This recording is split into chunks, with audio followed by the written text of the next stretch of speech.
Mahkamah Konstitusi kembali menggelar sidang pemeriksaan pendahuluan perselisihan hasil pemilihan umum atau PHPU Legislatif 2024. Dan untuk mengetahui informasi selengkapnya kita langsung bergabung dengan jurnalis Metro TV Ruth Dio yang akan melaporkan langsung dari gedung MK. Ruth, ada berapa perkara yang disidangkan pada hari ini?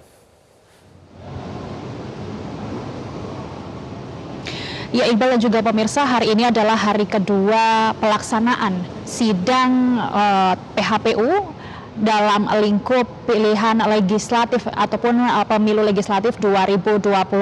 Untuk tahapan sidang ini akan berjalan dari tanggal 29 April kemarin sampai dengan 3 Mei 2024 dengan agenda pertama yaitu pemeriksaan pendahuluan.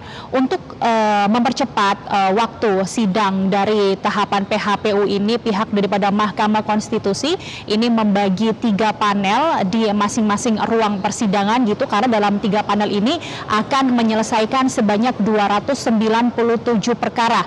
Nah, untuk pagi ini seperti yang bisa Anda lihat di layar kaca adalah sedang berlangsung untuk pelaksanaan pemeriksaan pendahuluan di panel 1 dari lingkup perselisihan hasil pemilihan umum tingkat anggota DPD, DPR RI, DPRD tingkat kabupaten dan kota dari Provinsi Jawa Barat untuk pilihan legislatif tahun 2024. Untuk panel 1 ini dipimpin langsung oleh Hakim Ketua Suhartoyo sebagai ketua dan juga bersama dengan Daniel Yusmik serta Guntur Hamzah sebagai anggota. Nah, untuk panel 1 sendiri ini akan memeriksa sebanyak 103 perkara, sedangkan untuk panel 2 dan juga panel 3 akan memeriksa sebanyak total 97 perkara. Untuk panel 2 hari ini juga dimulai dengan pemeriksaan pendahuluan yaitu perselisihan PHPU di tingkat kabupaten dan juga provinsi Maluku Utara, baik itu untuk anggota DPR RI, anggota DPRD kabupaten dan juga kota.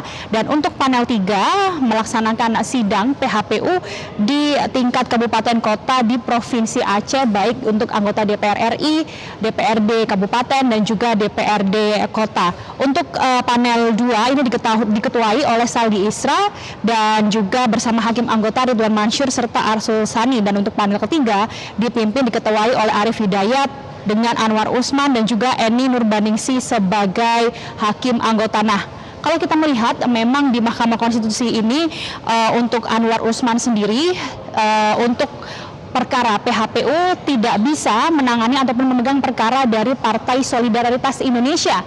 Untuk itu, untuk Anwar Usman digantikan, untuk panel 3 digantikan oleh Guntur Hamzah. Karena seperti yang bisa kita lihat bahwa memang untuk ketua umum dari Partai Solidaritas Indonesia ini adalah merupakan Kaisang Pangarep yang masih memiliki hubungan keluarga dengan Anwar Usman, sehingga pihak daripada Mahkamah Konstitusi tidak mengizinkan Anwar Usman untuk memegang perkara PHPU dari Partai Solidaritas Indonesia. Dari 297 perkara yang akan ditangani oleh Mahkamah Konstitusi, paling banyak partai politik yang mengajukan hasil sengketa pemilu adalah dari Partai Gerindra dan juga Partai Demokrat dengan masing-masing ajuan perkara yang disengketakan yaitu sebanyak 32 perkara. Nah, kalau kita merinci lebih dalam, dari 297 perkara yang diterima oleh Mahkamah Konstitusi, ada sebanyak 285 perkara di tingkat DPR dan juga DPRD serta 12 perkara di tingkat DPD. Dan dari 285 perkara di tingkat DPR dan juga DPRD baik pun kota maupun kabupaten, ada sebanyak 171 yang diajukan oleh partai politik, sedangkan 114 pemohon lainnya merupakan perorangan. Dalam hal ini yaitu mereka-mereka nama-nama dari calon legislatif yang merasa suaranya dicurangi.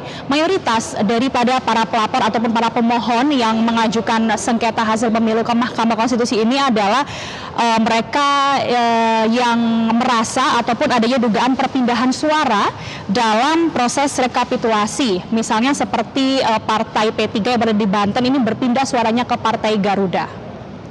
Demikian Iqbal yang bisa kami laporkan dari Mahkamah Konstitusi. Kembali ke Anda di studio.